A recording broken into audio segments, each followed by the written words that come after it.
time for our segment called Eye on Lifestyle. Distance learning is proving to be a challenge for many parents. There's a lot of schoolwork to get done, and when kids aren't in an organized classroom, it can be challenging. But Nikki Karnowski of Metamorphosis Coaching, Consulting, and Training joins me this morning with some ideas to help keep your kids engaged and on track. Good morning, Nikki. Good morning, Janet. Well, stress is high as parents struggle to create some normalcy in order for their kids on distance learning days. Teachers are trying to support parents, students, and do all the extra that's on their plates. Everyone, I think, is feeling stretched, but there are some things parents can do to help those school days be more successful.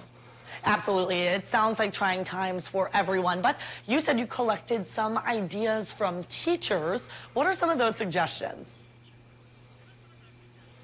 Yeah, 4 things that can really make a big difference in your day as a parent/teacher. Number 1, use active learning. Kind of think like the teachers do, getting kids to move and stretch in between assignments, getting your kids outside to take mini breaks. Remember, many learning styles need to have activities to help them engage in learning.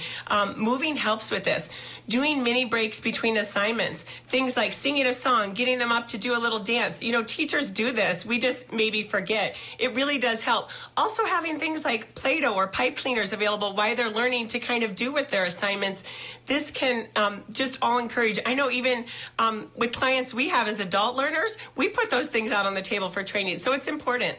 Absolutely. I can see where this will really help engage kids as if they're in a classroom, but it might require a little more planning or thinking outside the box. And there probably aren't too many kids that just want to sit around for hours, especially at home. Is there anything else you want to share? Yeah, some of those, using manipulatives that they send home. The teachers will send games and things home. So make sure to take advantage of those. Those don't just have to be used on the day that they're sent. I'm reminded by teachers, use those over and over.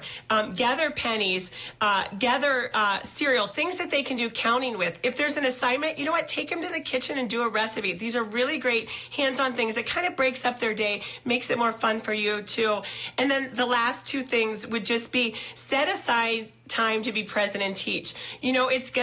It's most of the time kids can't just sit and learn. They're going to need you to engage with them and do that. And then finally, this is the not so fun one, but just like at school, you may have to enforce some rules and consequences when necessary. Nope, you can't have screen time till the assignment's done, or nope, we're not going to go outside till you finish your math. So it's not fun to be in that role, both as teacher and parent, but those are important things and things our teachers do for our kids, all year round when they're in school.